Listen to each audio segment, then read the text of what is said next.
Bueno, pues buenas tardes, voy a ir más o menos rápido, no a la velocidad que me permitiría mi origen de Coatzacoalcos, pero más o menos rápido. La idea, como ven, es estamos a ver, el problema de los shows en vivo, siempre pasables. No, al siguiente. Como hemos visto, hemos pasado desde una cuestión muy general que nos explicó Maritza, lo fuimos aterrizando a la parte de la infraestructura energética y el contexto general que nos dio la querida Mónica, y yo me centraré en un elemento que es fundamental para relanzar o para darle un impulso a la actividad aprovechando este tema de la relocalización, que es el gas natural. Si pasamos a la siguiente, esto es la estructura de la plática. Primero veremos rápidamente cuál es la situación del gas natural en México, algunas ideas sobre una estrategia integral, porque como ya se ha ido abordando de manera creciente en el transcurso de la mañana, ya tarde, no hay medida o una sola medida, sino que veremos que la salida de nuestra vulnerabilidad en materia de gas requiere de un conjunto de estrategias, de una política global integral. Y utilizo el término vulnerabilidad siguiendo alguno de mis maestros, es Jacques Perceval, quien justamente define a la vulnerabilidad por el hecho de que un país dependa en gran proporción de una materia prima, en este caso de un combustible, de un hidrocarburo, solamente de una fuente, ¿no? Se puede ser dependiente. Japón es dependiente en materia de hidrocarburos de manera evidente, Francia, en fin, los países desarrollados, pero consiguen tener una cierta diversificación de sus fuentes de aprovisionamiento, las adquieren a precios accesibles y hay seguridad en el abasto. Nosotros, como ya lo ha señalado Mónica, en materia de gas natural, prácticamente, salvo un contrato que hay por ahí heredado con Perú de hace 15, 20 años, el resto del gas, como veremos más adelante, lo importamos de Estados Unidos y pues además la infraestructura es de tal naturaleza que cuando hay un evento como lo que ocurrió en 2021, pues estamos a expensas de pues estas importaciones, ¿no? Bueno, veremos también rápidamente una lamita sobre los hidrocarburos y la transición y algunas conclusiones. Bien, esta es la situación en cuanto a la matriz energética de nuestro país. Como vemos, los combustibles fósiles siguen teniendo una enorme participación, y no solo eso, que pese a los esfuerzos que se han hecho, el descenso de su peso específico en la matriz ha sido muy lento. Y esto no es privativo de México. En el mundo, ya platicaba Mónica, la crisis de 1973 que cuadruplicó el precio del crudo en menos de un mes, ¿no? Pasó de 3 a 12 dólares, diría mi abuelita de los de entonces, ¿no?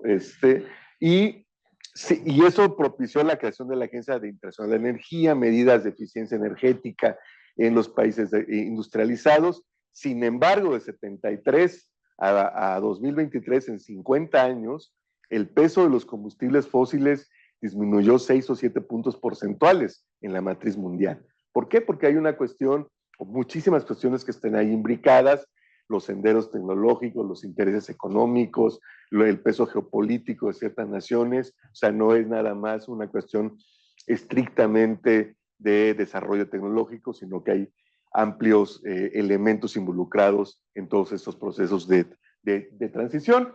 En el caso de México, rápidamente, esta es una lámina que muestra la evolución creciente en el consumo de gas, mientras que es prácticamente proporcional a la caída de nuestra producción interna, y por lo tanto la diferencia se va sustituyendo crecientemente por la importación.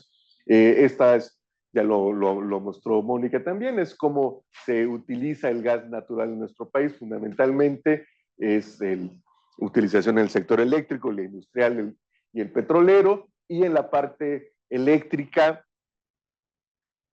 algún genio decidió apostarle a un combustible que no teníamos, ¿verdad? Y entonces tenemos una enorme dependencia en el sector del gas natural, siendo que somos un país crecientemente deficitario. Pero no solamente, y bien lo decía Mónica también, como ven, nada más me estoy dedicando a citar a Moni.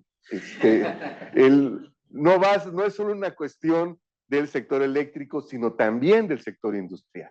Si la falta de gas propicia dificultades para crecer en todas estas líneas que son fundamentales para después el desarrollo industrial, ¿no? Las cadenas que vienen de la petroquímica, que es algo que aquí el doctor Romero ha trabajado mucho, la política industrial y el impulso a la petroquímica, tiene que ver también con el aprovisionamiento de gas. Es decir, no solamente es un tema de electricidad y de transporte, sino como vemos, también es un tema que está en la base del desarrollo potencial industrial. Y además tenemos un problema adicional nosotros en el caso del gas natural.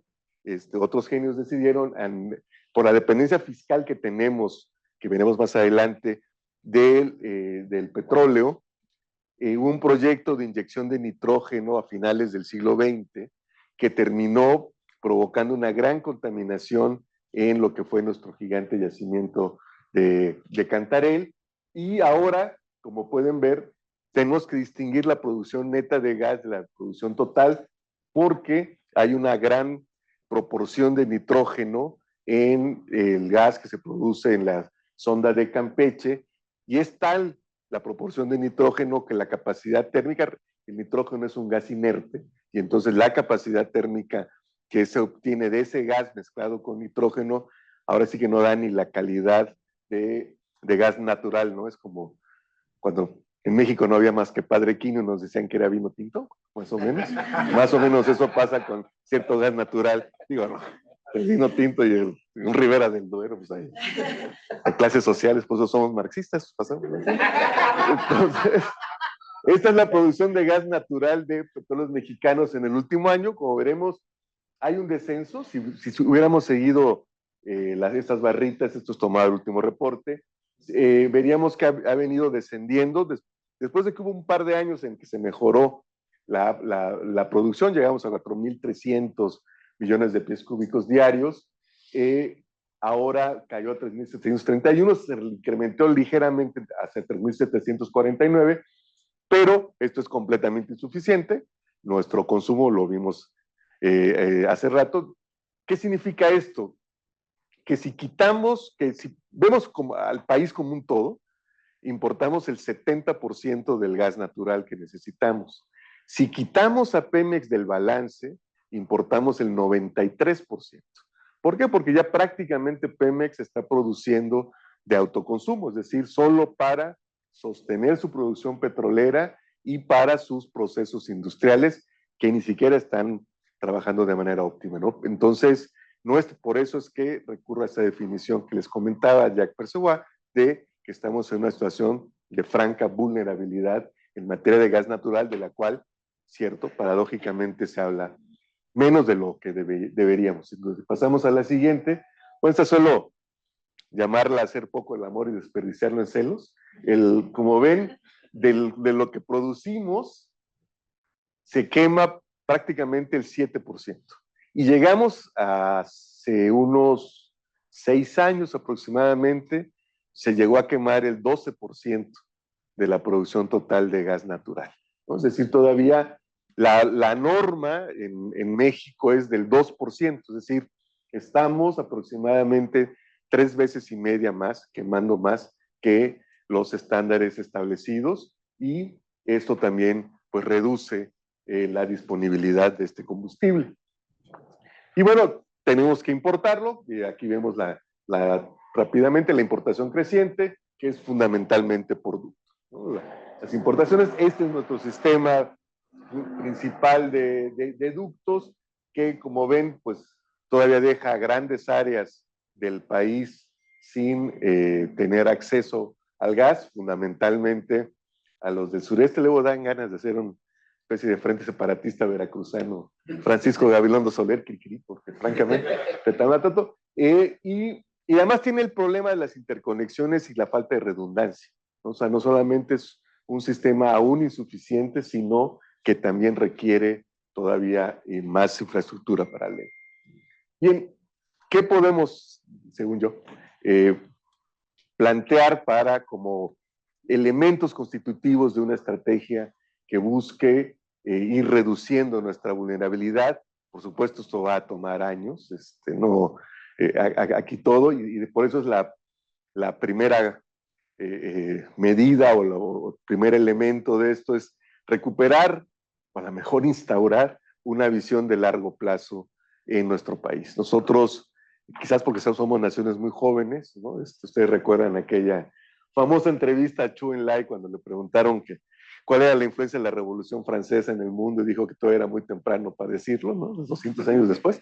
Entonces, más o menos, es una nación que tiene 5,000 años. Nosotros, quizás por eso, pero es muy difícil instaurar visiones de largo plazo, ¿no? Siempre cito al entrañable Carlos Monsiváis, que decía que tenemos este problema de la refundación sexenal de la nación, que es así como el símil del fuego nuevo, pero bueno, el fuego nuevo de los aztecas era cada 52 años, entonces cada 6. Entonces, y eso nos permitiría darle sentido a la planeación, es decir, a pesar de que está el sistema de planeación democrática inscrito en la Constitución misma, lo cierto es que como elemento rector de las estrategias industriales, de política económica, fiscal, de todo tipo de desarrollo urbano, no tiene la utilidad, no tiene el uso que debería tener, ¿no? Es básicamente visto, hay que decirlo con cierta tristeza, como un requisito que hay que cumplir y hay que hacer un plan nacional de desarrollo, los planes sectoriales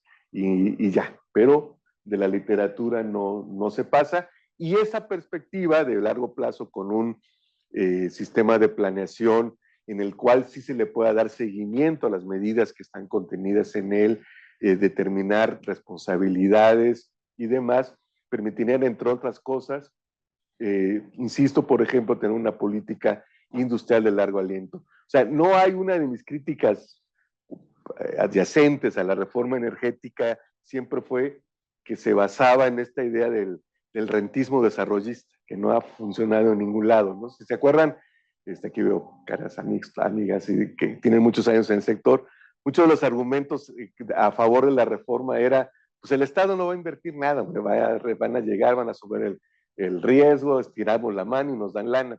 Ningún país ha desarrollado así. O sea, eso es una visión completamente ahistórica del desarrollo de los países.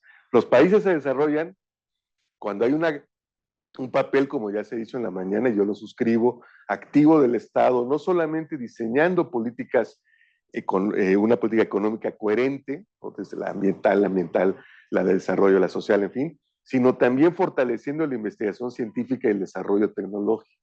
O sea, no podemos pensar en un largo plazo sin tener nuestras propias capacidades, ¿no? Yo siempre digo, en el caso petrolero, por ejemplo, somos una nación con 125 años de historia petrolera. El primer pozo, por cierto, sigue produciendo, la PES en San Luis Potosí, que empezó a producir en 1901, sigue produciendo y sin embargo, nuestra inserción en el mercado petrolero es a partir más de nuestra capacidad o nuestro potencial geológico que de nuestras capacidades científicas o tecnológicas, ¿no? Y ya en medidas más concretas, bueno, necesitamos tener infraestructura para reducir la quema de gas y para aprovechar también el gas que aún subsiste en los campos maduros. Por ejemplo, en el casquete mismo de los yacimientos que componen o de los campos que componen lo que fue ya el gran yacimiento de Cantarell, existe también la posibilidad de recuperar todavía gas asociado,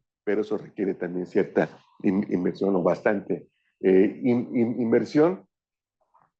Y ahora el tema de los no convencionales que por ahí se salía, ¿no? Vamos, creo que hay que retomar ese tema con serenidad y con tranquilidad, porque además se sigue haciendo. O sea, somos un país muy dados a decir una cosa y como aquí he comentado con algunos de los presentes, en esta época en la que a las azoteas les dicen roof garden, pues si ustedes ven en el presupuesto de egresos, el fracturamiento hidráulico no está prohibido en ningún lado, en México. O sea, no está prohibido. O sea, ha habido iniciativas para prohibirlo, pero no se han aprobado. Entonces, formalmente no está prohibido y se hace. Nada más que en vez de fracturamiento hidráulico, la partida presupuestal correspondiente dice estimulación de superficies de baja permeabilidad. Y a ver quién le entiende. Y pues los diputados en su infinita sabiduría vayan a saber qué entienden por membrana y de baja super. Entonces, pues bueno, entonces se sigue haciendo. Creo que es momento de tomarnos en serio ese debate. Las técnicas del fracturamiento hidráulico han evolucionado en los últimos 20 años, justo porque se hicieron masivas en Estados Unidos. Ya hay técnicas y tecnologías que permiten reciclar agua para no utilizar demasiado agua, que reducen el uso de los químicos, que preservan mejor los mantos. Hay que ver, vamos, Occidente se quedó atrás del mundo árabe, pues porque no se permitía estudiar a los cadáveres, ¿no? Entonces, creo que yo soy físico, como escucharon, entonces de pronto evitar la discusión a profundidad de temas y de retos, pues es un poco sorprendente, ¿no? Creo que hay que hacerlo con mucha responsabilidad, por supuesto, frente al medio ambiente, frente a las comunidades, o sea, tampoco precipitarse, pero sí creo que merece al menos un debate serio, porque tenemos, como vemos ahí, potencial. Cierto, el hecho mismo de que está políticamente prohibido, vamos a decirlo, o es políticamente incorrecto hablar del tema, no nos permite determinar con seriedad o con precisión o con acuciosidad el potencial que tenemos, pero en las áreas que mencioné en la presentación, que por supuesto se queda a esta disposición, es posible que haya reservas importantes. Pero insisto, mientras no se hagan los estudios, pues es difícil determinar hasta dónde llegan. Y luego, hablando de investigación y desarrollo, tenemos, desde mi perspectiva, muy desaprovechado este centro que ahora se llama de Tecnologías de Exploración Producción en Boca del Río, en Veracruz, que es además un centro que se creó con el Derecho para la Investigación Científica y Tecnológica, que se instauró en México hace 20 años más o menos, y con ese derecho se financió este centro de investigación que tendríamos que aprovechar mejor. Y llegamos a la parte fiscal. Uno de los elementos, insisto, todos estos son, como ven, son elementos, o sea, ninguno por sí solo va a resolver nada, ¿no? Es en conjunto y seguramente muchos más. Estos son los que, hasta donde mi dura cabeza, dijera mi madre, me da. Bueno, el régimen fiscal. Tenemos un régimen fiscal que no distingue claramente entre petróleo crudo y gas. Y eso hace que si en el petróleo crudo ya hay campos que ya no son rentables, pues en el gas con mucha más razón. Ahorita platicamos al final del cambio que se aprobó ya para el próximo tiempo.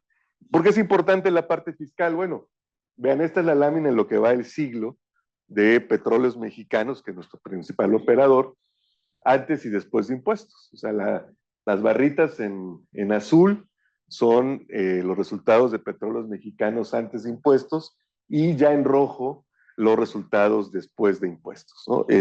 Como pueden ver, en general Pemex tiene resultados positivos antes de impuestos y ya después son negativos. 2015 es el peor año en la historia de Petróleos Mexicanos. No curiosamente, es justamente el año en que entra en vigor la reforma energética. ¿Y por qué es tan pronunciada la caída? Porque ahí sí fue, hijo, o sea, nada más no digo qué le faltaba, todos van a ver qué le faltó a Pemex, porque se cayó el precio del crudo, el régimen fiscal resultó más pesado que el anterior, que entró en vigor en 2015 el régimen fiscal, y Pemex tuvo una gran pérdida de patrimonio geológico que tuvo que reflejar en sus estados por la famosa Ronda Cero. Entonces, todo se conjugó y, como ven, en ese año, incluso antes de impuestos, Pemex tuvo pérdidas, ¿no? Siempre digo que esta lámina se podría llamar la triste y dramática historia de la Cándida Pemex y su abuela fiscal desalmada, ¿no? Más o menos ahí citando un poco a García Márquez. Y aquí pongámosle números a eso, o sea, fíjense, de 83 a 2013, la carga fiscal sobre ingresos, esto es muy importante, sobre ingresos, no es sobre utilidades o rendimientos. La carga fiscal sobre ingresos era cerca del 55%. El promedio de los últimos 40 años es 47.2, insisto, sobre ingresos, y en los últimos 25 ha sido de 45%. Eso es la carga fiscal sobre ingresos que tiene Petróleos Mexicanos. Y esto se ve en los números de los últimos 25 años. Los ingresos de Pemex han rondado los 30 billones de pesos, pero de ellos, básicamente Pemex solamente ha recibido menos de la tercera parte, y si medimos la carga fiscal sobre su rendimiento antes de impuestos, pues es 113%. ¿Esto qué significa? Que nada más para pagar impuestos Pemex tiene que endeudarse. O sea, cuando dicen es la más endeudada del mundo, pues sí, porque nadie más tiene un régimen fiscal como el que tiene Petróleos Mexicanos. Y de hecho, lo podemos ver en la lámina siguiente, el año pasado, con todos los apoyos, con todas las condonaciones que tuvo Pemex, con todo el descenso de la tasa del derecho a utilidad compartida y demás, vean ustedes, si la comparamos con empresas, digamos, de la misma naturaleza que Pemex, empresas públicas latinoamericanas como Petrobras o Ecopetrol, con todos los apoyos, insisto, Pemex pagó el 13% sobre ingresos, y frente a un 10% que pagó Petrobras, 8% Ecopetrol y 4% Exxon. Entonces, aún con todos los apoyos, Pemex sigue pagando impuestos sobre ingresos de manera mucho más importante que otras empresas. Entonces, por eso la importancia de la parte fiscal, y también otros elementos más allá de lo fiscal. De pronto, algunos pensábamos que podría crearse una subsidiaria específica en gas. ¿Por qué? Para garantizar el presupuesto en los proyectos, porque de otra manera, al competir con los proyectos de petróleo crudo, rara vez, bueno, no hay forma de que los proyectos de gas puedan tener prioridad en la inversión. Sin embargo, necesitamos el gas, ¿no? Entonces, se debe crear un régimen especial. Se intenta ya para 2025, pero yo creo que va a ser mucho más pesado todavía que el actual. Algo que Pemex no ha hecho por muchas razones, eso podríamos estar aquí hablando una hora, o al menos yo podría estar hablando una hora, pero lo cierto es que, ahí sí, como dice mi amiga Viri Ríos, no es normal. Pemex es muy endógeno. O sea, para una empresa del tamaño de Pemex, su actividad fuera de México es prácticamente nula. Tenemos una refinería y se acabó. Y alguna vez, en alguna época, y yo insisto, lo comentaba con Pepe, que más por ocurrencia que por estrategia, salimos a explorar y descubrimos Vaca Muerta.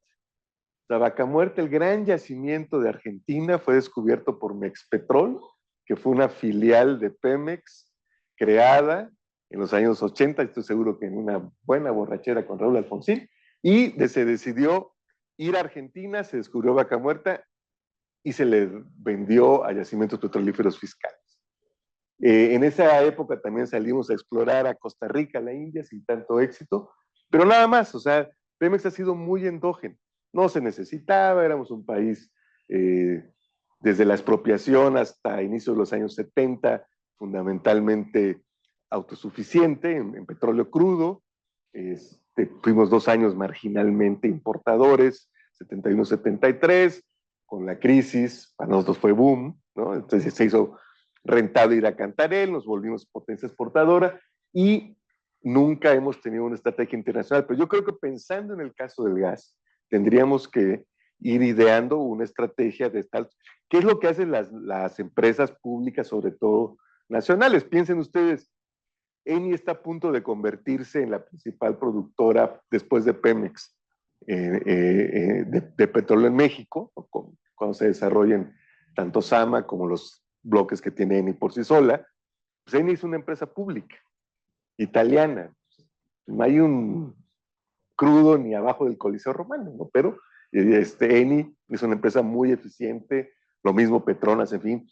Petrobras mismo durante muchos años garantizó el abasto de hidrocarburos a Brasil con su producción en Brasil y fuera de Brasil. Hoy Petrobras produce cerca de 3 millones como empresa. Está ya entre las 5 principales productoras de petróleo crudo del mundo como empresa, porque produce más de 2 millones en Brasil y produce en Angola y en el Golfo de México del lado estadounidense fundamentalmente. Pero necesitamos también incrementar nuestra capacidad de almacenamiento. Esto que nos ocurrió en el invierno de 21, pues tiene mucho que ver con la que no tuvimos forma de reaccionar porque no tenemos prácticamente capacidad de almacenamiento, y después ya toda la estrategia que hemos planteado, que hemos platicado, para que en el último de los casos, la idea, el objetivo sea que los hidrocarburos vayan sirviendo más como materia prima de la petroquímica que como elementos para la combustión, ¿no?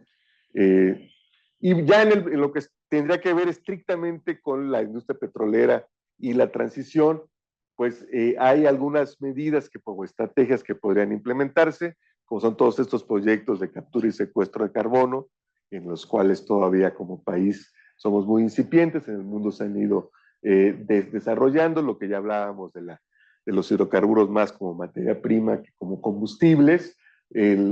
Hay procesos de la industria petrolera que pueden hacerse a partir de sustituyendo las energías fósiles por energías renovables, desde el bombeo de pozos, en fin, que se pueden ir viendo. Efectivamente, como también decía Mónica, el petróleo va a estar presente sobre todo en la parte del transporte durante muchos años, ¿no? Piensen ustedes en la turbocina, el sustituto de la turbocina para los aviones todavía va a tardar. Las refinerías no solamente producen combustibles, producen, bueno, para empezar, gas LP, que aquí en México usan el 80% de los hogares, precursores de los petroquímicos, asfaltenos, en fin, una gran variedad, pero sí tenemos que ir pensando en proyectos. Ya hay uno que a mí me da gusto que se está trabajando más a profundidad, que es para ir convirtiendo las refinerías como tales en refinerías petroquímicas. Aparentemente sí se pondrá el acento en el caso de Cangrejera, que con una serie de instalaciones y conexiones con la refinería de Minatitlán pudiera ser nuestra primera refinería petroquímica, ya pensando en el mediano y en el largo plazo. Todo el tema de la recuperación y el reciclaje está muy incipiente en el sector petrolero, hay mucho que hacer.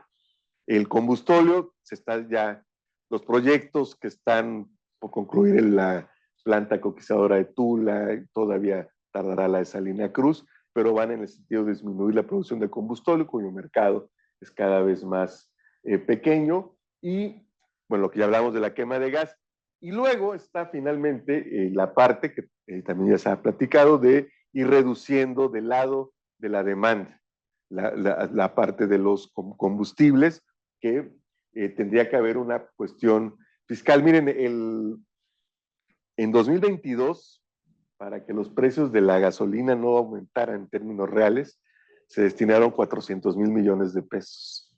Ese es el costo de Dos Bocas. Y en general en el sexenio anterior se destinaron 645,000 millones de pesos. Tan solo, eso sí, literalmente, que decirlo con crudeza, quemados en el aire, ¿no? Y no ha sido siquiera el sexenio donde más se utilizó. En el sexenio de Felipe Calderón se destinaron 700,000 millones de pesos en todo el sexenio, y tan solo en un año, 2012, 348,000 millones de pesos. Todo para mantener los precios de las gasolinas.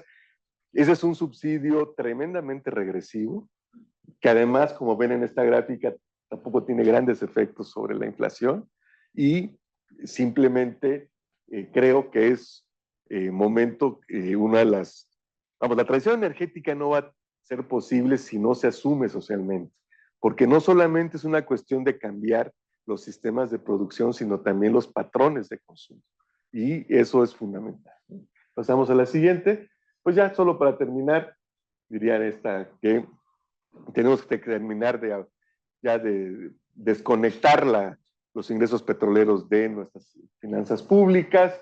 El desarrollo urbano es muy importante. Hacerlo de forma global permite ir avanzando en diversas modalidades de la transición energética, impulsar la investigación científica y el desarrollo tecnológico, y lo que ya hemos hablado de la política industrial con acento en la petroquímica para lograr un modelo basado en la eficiencia, la seguridad y la sostenibilidad energética. Pues muchas gracias.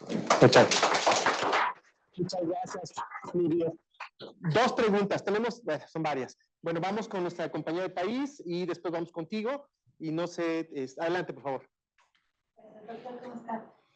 Quisiera preguntarle qué opina acerca de este nuevo rediseño que traen ahora con la regla de Sí, con ella.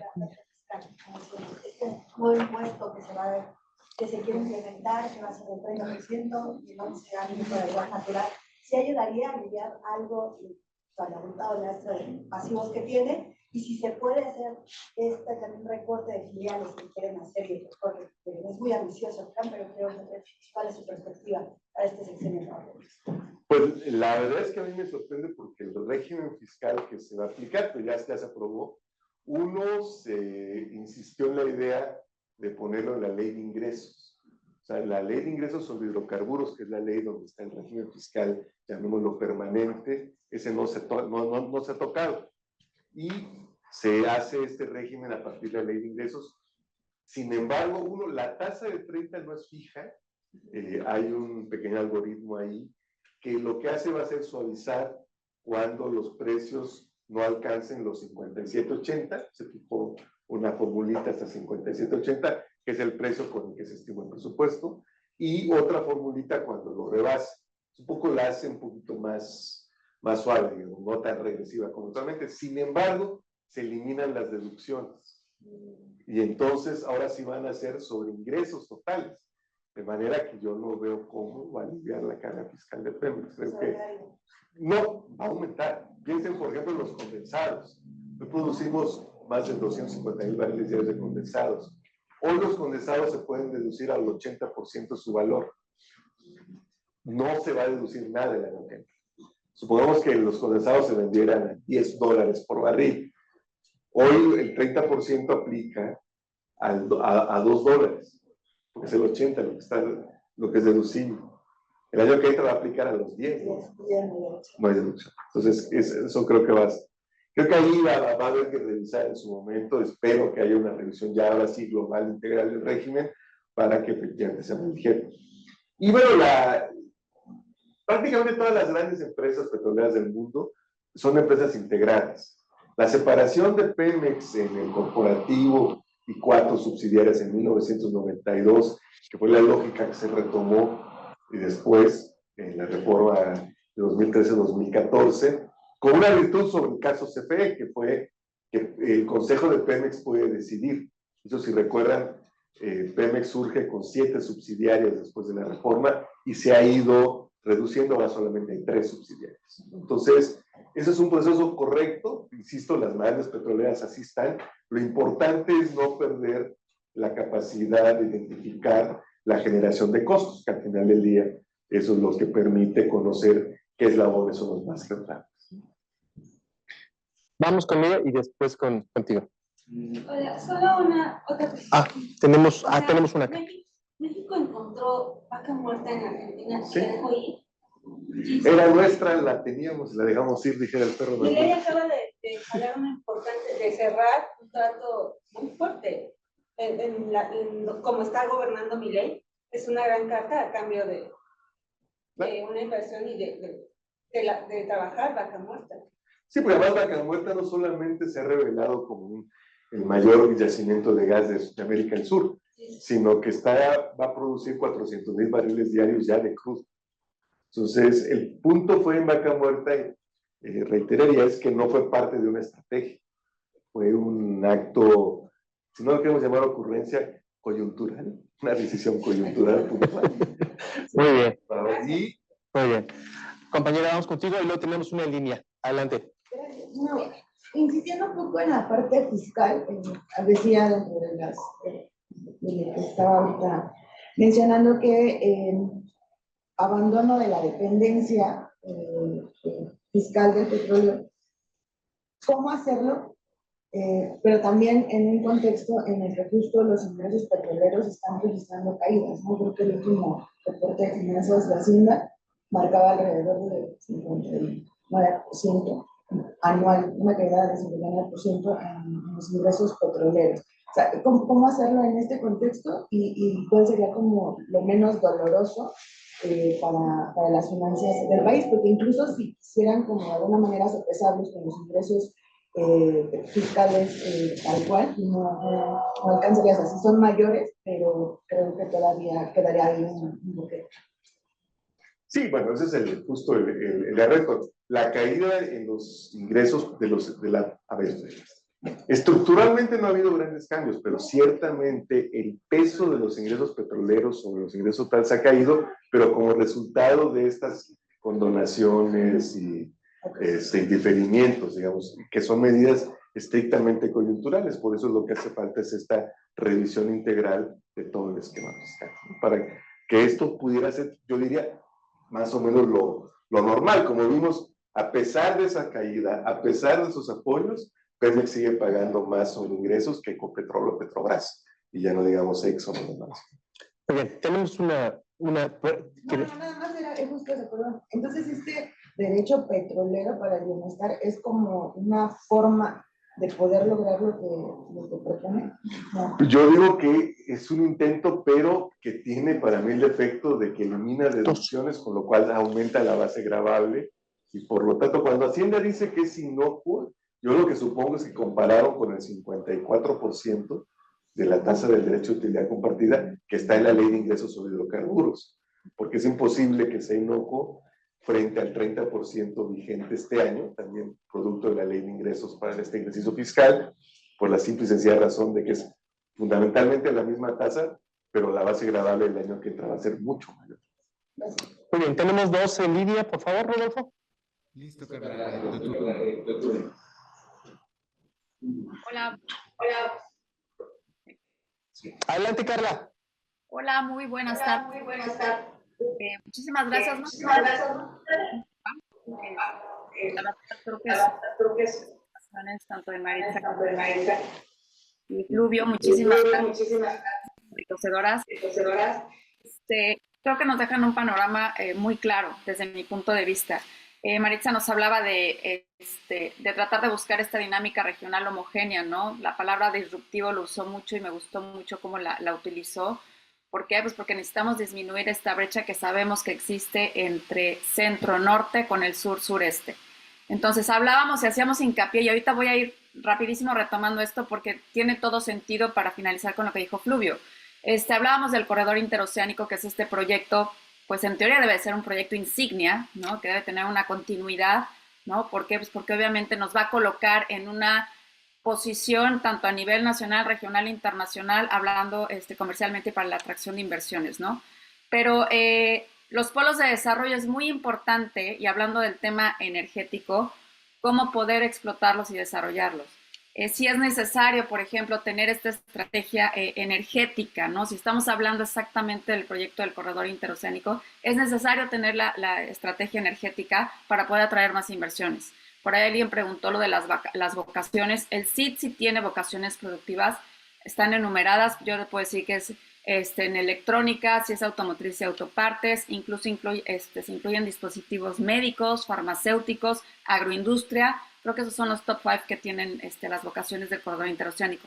Pero para todo esto, y si estamos hablando que son 10 parques industriales en 2 estados, y que debo de agregar que de hecho se sumaron 2 más, porque tanto Tabasco como Chiapas quedaron inmersos en todo lo que es la ampliación y los beneficios de los polos de desarrollo y bienestar, se requieren 3 cosas fundamentales para eso, y no me van a dejar mentir. Se requiere gas natural, se requiere electricidad y obviamente se requiere agua. Principalmente estos 3 factores son necesarios para poder desarrollar inversión o bien tener una relocalización con el tema de nearshoring. Entonces, como lo que comentó Mónica, definitivamente yo sí creo que hay una conexión entre esta parte de estrategia energética con la política industrial que ahorita se está planeando y se está diseñando para México a corto, mediano o largo plazo. Entonces, finalizando con lo que dices tú, Fluvio, de verdad, muchísimas gracias. Un panorama muy claro de la necesidad de planear y tener una infraestructura adecuada para no nada más, pues yo diría almacenar. Yo lo pondría desde para producir, transportar y almacenar gas natural. Entonces, muchísimas gracias a todos y gracias a los 3 ponentes. Excelentes presentaciones. Gracias. Tenemos otra, Rodolfo, adelante. Claro que sí. La otra pregunta es, por seguir dependiendo del petróleo, ¿cuándo hay nuevas energías que México es rico para poderlas desarrollar? Sí, a ver, efectivamente, lanzarse, tiene que haber un mayor impulso, pero va a ser más que nada haber una convivencia entre diferentes fuentes de energía. Miren, hace 20 años, antes de la revolución del shale, la principal componente de la matriz energética en Estados Unidos era el carbón. O sea, todavía hace 20 años. Entonces, en México vamos a seguir utilizando, y si vemos el caso de Alemania por razones políticas coyunturales, hoy están produciendo carbón más que nunca. Entonces sí, por supuesto que hay nuevas fuentes, pero también por eso necesitamos una estrategia global para diseñar esta transición. Bueno, pues muchas gracias. Un aplauso a Fluvio. Fluvio, muchas gracias.